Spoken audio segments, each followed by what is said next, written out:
Many operators in the finance sector believe that how consumers receive advice is where we'll see big changes in the future. The UK, for example, has implemented the Retail Distribution Review, which aims to improve the way advisors deal with their clients. This RDR, as it's known, also effectively signals the end of commission payments with its move towards fee-based advice. The review is due to come into effect in January 2013, so far so good. But, and it is a big but as far as expats are concerned, this is a UK initiative, which means it really only applies to those firms with a presence in the UK. Advisory firms which hail from the UK but are based in other jurisdictions serving British expats are obliged to comply with the regulations that are imposed and supervised by the authorities of that country. So what, if any, improvements can British expats expect when dealing with advisors in the future? And will they benefit from any good that comes out of the Retail Distribution Review? I've come along to the Fry Group to talk to International Director Graham Barnes.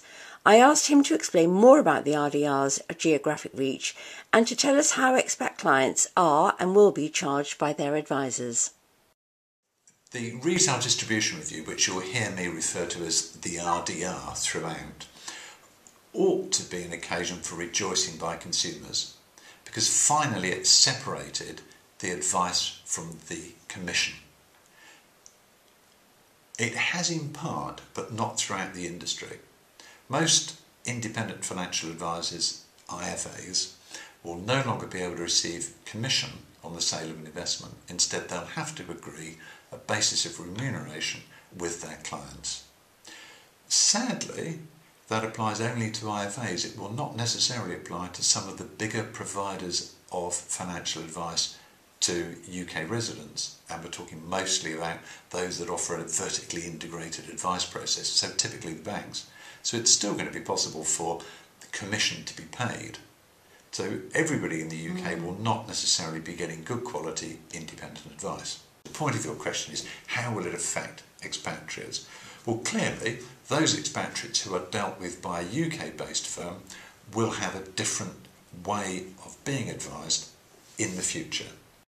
So, if I can just talk about Fry's, we are a UK company, a UK-based company, and for those of our expatriate clients who are advised by our UK-based advisors, then they are already being dealt with in a way which is RDR compliant. So we disclose the amount of the commission at present, and from January 2013 we won't actually take a product-based commission at all. Everything will be disclosed, and it's either a servicing fee initially or regularly thereafter. It's quite a big difference already. For clients of ours who are looked after by our Hong Kong and Singapore offices, or in Brussels or in Cyprus, then they're dealt with by different regulators, and frankly different standards apply. So it's really only the UK which is moving down this separation of commission route. It remains to be seen just how big an impact the UK has elsewhere in the world. I'd like to think that the UK has an influence in these areas. Financial services have been particularly a strong UK point, and actually the morality surrounding financial services has been a bit of a UK area as well. But I think it will only come as expatriates clamour for the new standard of advice, and that's going to take some years, sadly. But through websites such as your own, through some of the media which will make this more apparent, then I think people who look back to the UK will see what's possible, and presumably they will look to UK-based firms to advise them. Those who are based overseas and look to local firms, where those local firms aren't really concerned about the RDR, and you might say, why would they be? That advice won't be delivered in that new compliant way. Presumably the best possible outcome for those expats based out in that neck of the woods is to be aware of the fee versus commission debate, that this is still very relevant and particularly relevant for that sector. I think what will happen now is that a few thinking clients privy to what's going on in the UK, will start talking to their local IFAs and saying, I'd like to pay on a fee basis.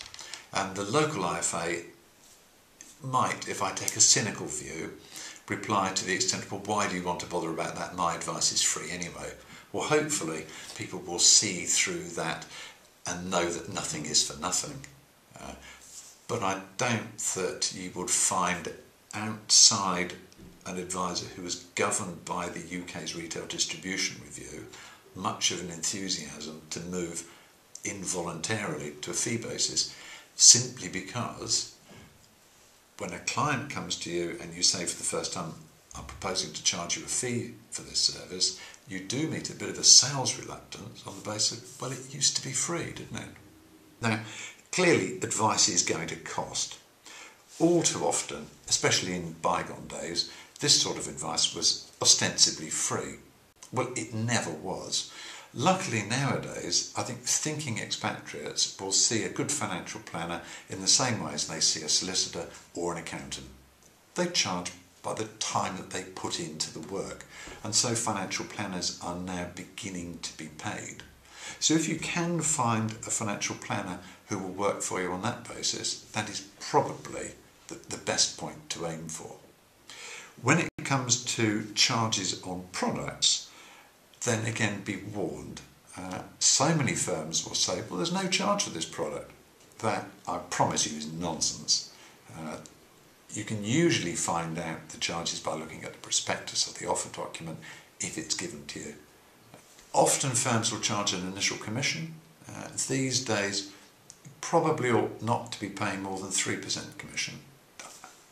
Not an arbitrary figure, it comes to me from experience, but you'll very often find that charges on investment products can be as high as 7 or 8% in the expatriate world. So that's definitely to be avoided. And again, any advisor you're thinking of entering into what should be a lifelong relationship with should explain how they'll charge in the future. Somebody is going to be working for you, so expect them to want to be paid. It's realistic to have it mapped out.